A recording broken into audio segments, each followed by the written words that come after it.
Hello guys, कैसे हो आप सब। हमारे चैनल खबर आउट में आप सभी का स्वागत है। आज आप देखेंगे कि परितोष के घर में अनुपमा बिल्कुल अकेली रह गई है।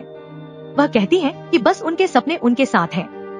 वह प्रतियोगिता जीतने के बारे में सोचती है। वह कहती है कि उसने अनुज और आध्या को खो दिया है। उसके पास खोने के लिए कुछ नहीं है। वह लड़ने और जीतने के लिए दृढ़ संकल्पित है। उसे डर है कि वह हार सकती है। परितोष और किंजल बहस करते हैं। वह कहती है कि उन्हें भारत की यात्रा की योजना बनानी होगी।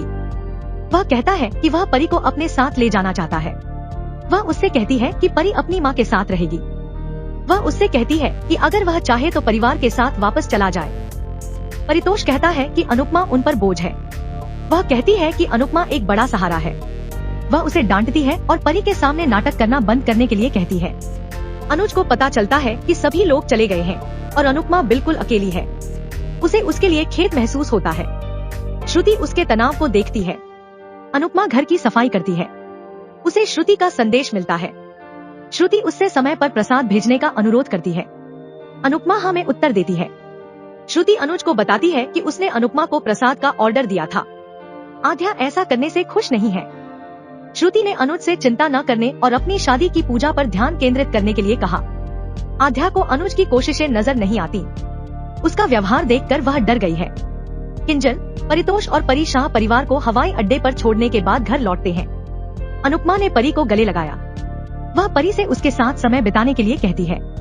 किंजल अनुपमा को खाना पकाने की प्रतियोगिता के अगले दौर के बारे में याद दिलाती है। अनुपमा डरी हुई है। वह राउंड क्लियर करना चाहती है और खतरे के क्षेत्र से बाहर आना चाहती है। किंजल को सभी की याद आती है। अनुपमा कहती है कि वह अनुज और श्रुति की पूजा के लिए प्रसाद बना रही है।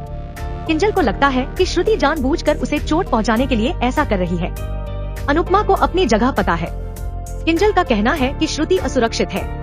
उसे नहीं लगता कि अनुज श्रुति से शादी करेगा। अनुपमा विक्रम द्वारा प्रसाद भेजती है। श्रुति इसे प्राप्त करती है। आध्या कहती है कि उसे अपनी कक्षाओं में भाग लेना है। वह लड़खड़ा जाती है। अनुज और श्रुति आध्या को सावधान रहने के लिए कहते हैं। लीला और बिजी अनुपमा को अगले दौर के लिए शुभकामनाएं देती हैं। अनुज को प्रतियोगिता के बारे में सूचित किया गया। उसे अनुपमा की जीत का डर है। अनुपमा दूसरे राउंड में हिस्सा लेती है। कीत उससे जानना चाहता है कि यदि दूसरा व्यक्ति बेहतर प्रदर्शन करेगा तो उसे बाहर कर दिया जाएगा। वह अनुपमा से पूछता है कि क्या वह पहले से ही डरी हुई है। वह उस पर दया करता है और उसे हतोत्साहित करता है। अनुपमा उससे कहती है कि वह ऐसा कर सकती है। वह उन्हें शुभकामनाएं देते हैं। अनुज और श्रुति पूजा में बैठते हैं। अनुज के दिमाग में अनुपमा है। वह उसकी जीत के लिए प्रार्थना करता है। कीत अनुपमा को दी गई सामग्री का उपयोग करके पकवान तैयार करने के लिए कहता है। सामग्री देखकर अनुपमा भ्रमित हो जाती है। उसे वनराज की बातें याद आती हैं। उसे एहसास होता है कि वह अंतर्राष्ट्रीय व्यंजन नहीं जानती। अनुज चाहता है कि अनुपमा अपने सपनों को पूरा करने में सफल हो। कीत अनुपमा से कहता है कि अगर वह सामग्री की सही वर्तनी भी नहीं बता सकती तो वह सुपरस्टार शेफ नहीं बन सकती। सैली और हिताची अनुपमा से हार न मानने और प्रयास करने के लिए कहते हैं। कीत उससे कहता है कि अगर वह भागना चाहती है तो भाग जाए। अनुपमा को उसकी यात्रा से प्रेरणा मिलती है। वह कल्पना करती है कि हसमुख, लीला, बिजी और यशदीप उसे अपना सर्वश्रेष्ठ करने के लिए प्रोत्साहित कर रहे हैं। अनुज खोया हुआ रहता है और श्रुति को फिर से परेशान करता है। उसने पूजा बंद कर दी। वह कारण पूछती है। वह उससे माफी मांगता है। वह पंडितों से पूजा जारी रखने के लिए कहता है। वह अनुपमा के विचारों से प्रभावित है। अनुपमा अपने अंतर्ज्ञान का पालन करके पकवान तैयार करना चाहती है। वह जीतने के लिए संघर्ष करती है। कीत को नहीं लगता कि वह ऐसा कर सकती है। हिताची ने उससे कहा कि वह कभी भी किसी महिला को कम न आके। अनुपमा विजय व्यंजन तैयार करने के लिए दौड़ती है।